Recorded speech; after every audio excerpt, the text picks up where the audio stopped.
This man is named Lao Chui. He has worked in the supervision department for decades, but remains a low-level civil servant. He's not good at anything but never leaves food uneaten. Even though everyone is involved in corruption, he is the least favored by the section chief. The supervisor's corruption was reported, and the section chief immediately pushed him out to take the blame. Not only did he lose his job, but the compensation was also pitifully small. Unexpectedly, the supervision department completely restricted old Chui's abilities. After resigning from his public office, he surprisingly became a powerful figure in both the underworld and legitimate circles, reaching the peak of his life. Lao Chui is a minor government employee, the oldest in the supervision department, which also means he's the least successful. Despite many years of service, he hasn't earned any significant position. However, being older does have its perks. He's very experienced and adept at petty corruption and bribery. He thought this modest life was quite good, but unfortunately, he has heavy family burdens. He has 2 daughters and a son to support, and 2 unmarried sisters to help. One day, his pregnant sister brought her boyfriend to meet him. The whole family squeezed into their cramped room. Lao Chui, still wanting to save face, heard that his brother-in-law planned to take his sister to live in a single dormitory. He took out his only savings and asked them to rent a better place to get married. After saying this, he felt it wasn't enough and took out his only gold watch to give to his brother-in-law as a gift. Just as Lao Chui had exhausted his family fortune and was ready to start over, someone reported the supervision department for accepting bribes. The colleagues in the department were all on edge, fearing the investigation would target them. The department head was also troubled. To protect the entire department, he decided to find a scapegoat to take the blame. Naturally, the usually honest Lao Chui became the main target of the department head. The section chief treated everyone to a meal and decided to fairly choose someone to take the blame. Every condition the chief proposed seemed to target Lao Chui. The colleagues unconsciously breathed a sigh of relief. Lao Chui understood the chief's intention and took the night shift with his colleagues. Still contemplating whether to bribe the section chief to settle this matter, Lao Chui was startled by a noise outside the door. When they went out to check, they found a group of petty thieves. Lao Chui, unable to keep up due to his lack of stamina, discovered that the thieves had left behind a pile of drugs. Remembering that he would soon be scapegoated and fired, Lao Chui had a sudden idea and persuaded his colleague to swallow the drugs together. Initially, his colleague thought Lao Chui's plan was too risky and didn't want to lose his current position. After much persuasion and Lao Chui's promise to take all the blame if things went wrong, his colleague finally gave in to the temptation of money. Old Chui watched the children squeezed into the cramped little room and felt an urgent need to change their situation. With the help of a colleague, they found the gang leader, Boss Chui. After the deal was done and the money was in hand, Old Chui became curious about Boss Chui's name. Sharing the same surname, from the moment he heard Boss Chui's name, he felt that Boss Chui might be of his grandson's generation. After a few drinks, Lao Chui became bolder and bluntly told President Chui that even his father had to call him uncle. President Chui, never having faced such disrespect, ordered his men to beat Lao Chui. Lao Chui was beaten so badly that he begged for mercy and fled in panic. Stubborn as he was, Lao Chui went to see President Chui's father the next day. Chui's father, an old acquaintance of Lao Chui who had once benefited from him, treated Lao Chui with utmost respect. Upon hearing that his son had beaten Lao Chui, he immediately summoned President Chui home. When President Chui arrived, he saw Lao Chui sitting upright and his father showing great respect. Under his father's pressure, President Chui reluctantly knelt before Lao Chui. Lao Chui, wanting to befriend President Chui, did not hold a grudge over the beating. President Chui also came to realize that Lao Chui had extensive connections. President Chui wanted to collaborate with him and sought protection among government officials. The two had a pleasant conversation, and after several rounds of drinks, a heavily intoxicated Chui went to the restroom. Unexpectedly, he ran into the section chief who had previously fired him. Chui, still holding a grudge, taunted the section chief under the influence of alcohol. The section chief, thinking Chui was still the easily manipulated junior officer, slapped him without hesitation. Chui lunged at him, ready to fight. The section chief's friends stepped in to help, and it looked like Chui was at a disadvantage. Without a word, Chui's subordinate grabbed the section chief and started beating him. With his subordinate backing him up, Chui also joined in the assault on the section chief. After a bout of punching and kicking, the resentment in his heart dissipated significantly. President Chui saw some potential in old Chui for being a thug.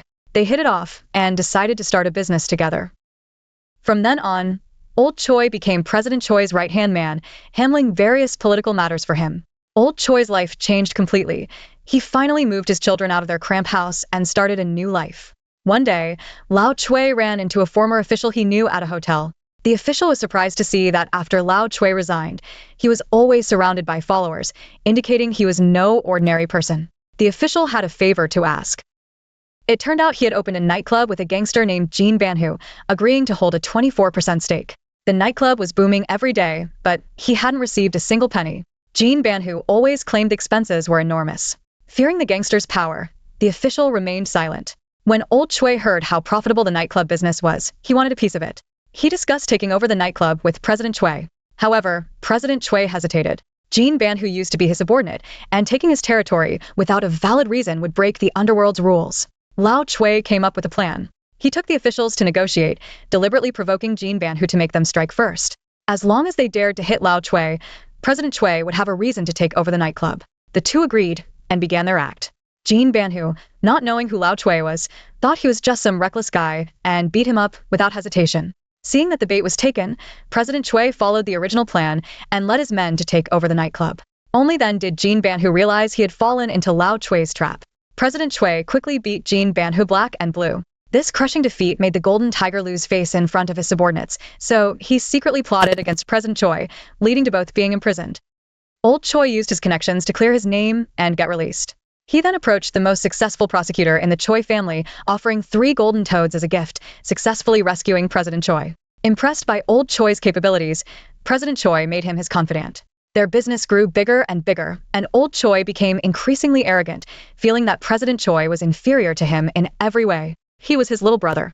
Later, some events caused conflicts between them. Old Chui took his brother-in-law to see the nightclub. The brother-in-law was an honest man with no guts to make money, but couldn't stand the little brother's embezzlement. He naively demanded half of the stolen money. The little brother thought the brother-in-law was out of his mind and immediately attacked him. They fought fiercely. The little brother believed the brother-in-law had no fighting skills and was insignificant. This angered Old Chui, who always thought he had a higher status in the gang than Boss Chui. He started to teach the little brother a lesson, but the little brother only respected Boss Chui and saw Old Chui as a mere pretender. At this moment, Boss Chui arrived, beat up the little brother, and indirectly criticized Old Chui for not respecting him enough. He reminded Old Chui that disciplining his subordinates was his job. Boss Chui realized he had given Old Chui too much face before.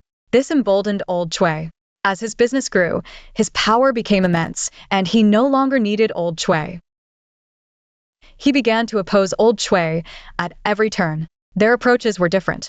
President Chui monopolized any business he fancied, leaving no room for others. Old Chui believed in harmony and making money peacefully, while President Chui thought problems should be solved with fists. They often disagreed, and Old Chui's earnest advice fell on deaf ears. Unable to persuade President Chui, Old Chui sought to negotiate with Jean Banhu, advising him to make money elsewhere to avoid conflict. Jean Banhu was already dissatisfied with President Chui and suggested partnering with Old Chui, leveraging Old Chui's connections. Although Old Chui considered abandoning his partnership with President Chui, he feared for his life due to President Chui's ruthlessness. Thus, Old Chui did not agree to Jean Banhu's proposal. Coincidentally, after Old Chui met the Golden Tiger, President Chui was attacked when he went out. Old Chui hurried to visit him. Unlike before, President Chui's gaze was very cold, and he refused to reveal any details about the attack. Seeing the wariness in President Chui's eyes, Old Chui wisely left. He had a bad feeling, and the next moment, he was brutally beaten by President Chui's men, barely surviving. The pain made him realize he had no status in the underworld. Fortunately, President Chui spared his life out of past friendship. After his recovery, he lost his former arrogance and respectfully came to see President Chui. President Chui is a ruthless man, and Old Chui knew it well. He suspected that President Chui was aware of his meeting with Jean Banhu and desperately tried to explain to regain his position. Unfortunately, President Chui was very suspicious and no longer trusted Old Chui. Old Chui tearfully begged President Chui to spare his life. Out of past sentiments, President Chui agreed, but on the condition that he could never return to the underworld. Thus, Old Chui was expelled from the gang. President Chui gave him 200 million in compensation, cutting all future business ties. Although Old Chui was unhappy, he had to accept it quietly. However, seeing Old Chui's downfall, the underlings openly bullied him, demanding pocket money. The hard-earned compensation was taken away completely. Old Chui was furious but couldn't say anything.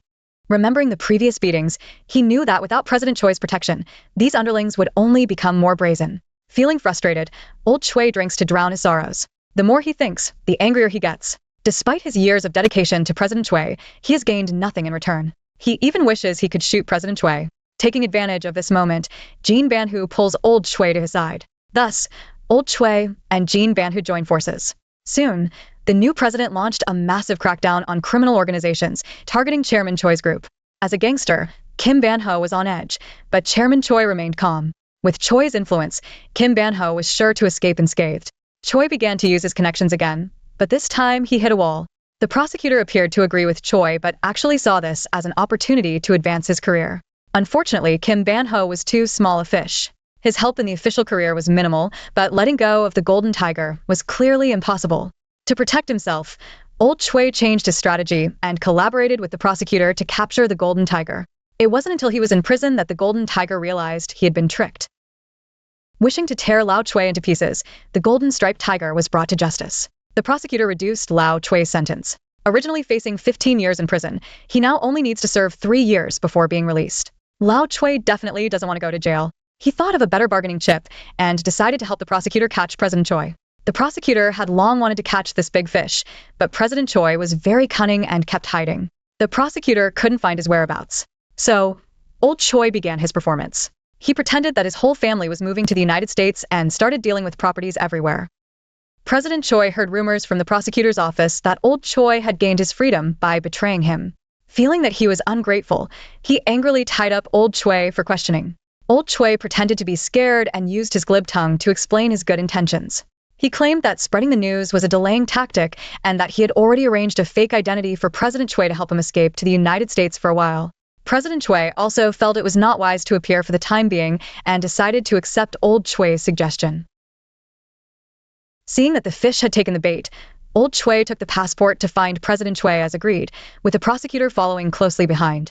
Old Choi also hid a gun just in case. President Choi did not suspect old Choi, and the two drove to the airport as planned.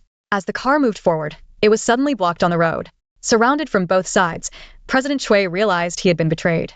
Enraged, he pulled out a dagger and stabbed old Choi, determined to kill him even if he died today. But old Choi was prepared. Before he could pull out the gun from his waist, the prosecutor moved in and subdued President Choi. Thus, the head of South Korea's largest crime syndicate, President Choi, has finally been arrested. The underworld in South Korea has vanished. Yet, the once powerful Choi continues to live a carefree life. Years later, Choi's son becomes a prosecutor with top honors. Choi looks at his son with pride. Undoubtedly, in this struggle, he is the ultimate winner who emerged unscathed. 일찍 재웠고 일찍 재우고 둘이